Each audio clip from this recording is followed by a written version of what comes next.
சுத்தமின்மை, hormone மாற்றம், மருந்துகளின் பக்க விளைவு, சர்க்கரை நோய், செயின் அணிவதால் ஏற்படும் அலர்ஜி, உடல் பருமன் போன்ற பல காரணத்தினால் கழுத்து மற்றும் அதன் மடிப்புகளில் கருமை ஏற்படுகிறது. இது தவிர கண்ட கிரீம்களின் ரசாயனங்கள் மூலம் முகமானது பொலிவினை இழப்பதுடன் கழுத்து, மூக்கு போன்ற பகுதிகளில் அதிக கருமையை உண்டாக்கி நம் முகத்தின் அழகையே கெடுக்கிறது. வாங்க, கழுத்தின் கருமையை போக்க எளிய வழிகளை இப்போது நாம் பார்ப்போம். எலும்பிச்சை.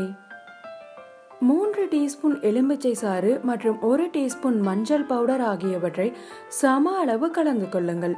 தேவைப்பட்டால் சிறிதளவு ரோஸ் வாட்டரையும் கலந்து கொள்ளலாம். இதை இரவு நேரத்தில் கருமையான பகுதியில் தடவி 30 நிமிடம் கழித்து குளிர்ந்த நீரில் கழுவினால் சருமம் பளிச்சென்று மாறிவிடும். ஆரஞ்சு.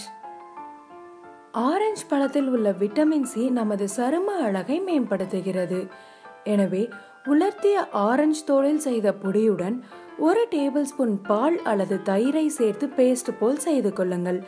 இதை கழுத்தின் கருமையாக உள்ள பகுதியில் தடவி 20 நிமிடம் காய வைத்து பின் சுத்தமான நீரில் கழுவினால் நல்ல பலன் கிடைக்கும்.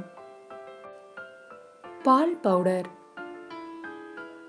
1 டேபிள் ஸ்பூன் பால் பவுடர் மற்றும் அரை டீஸ்பூன் பாதாம் எண்ணெயை கலந்து பேஸ்ட் போல் செய்து முகம் மற்றும் கருமை நிறைந்த கழுத்து பகுதியில் தேய்த்து 15 நிமிடம் கழித்து கழுவினால் நம் முகத்தில் இருக்கும் இறந்த செல்கள் மற்றும் அழுக்குகள் நீக்கப்பட்டு முகம் பொலிவோடு காணப்படும்.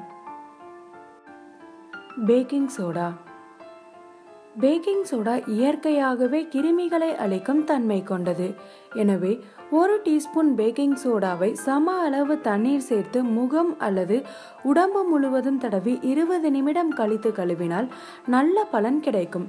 மேலும் இதை ஒரு நாளைக்கு 2 அல்லது 3 முறை செய்து பாருங்கள். நல்ல பலன் கூடிய விரைவில் கிடைக்கும். தக்காளி. தக்காளி இயற்கையாகவே மருத்துவ குணம் நிறைந்தது. எனவே இந்த தக்காளியின் சாற்றை எடுத்து கருமை நிறம் அதிகமாக இருக்கும் இடத்தில் தடவி 30 நிமிடம் கழித்து குளிர்ந்த நீரில் கழுவ வேண்டும்.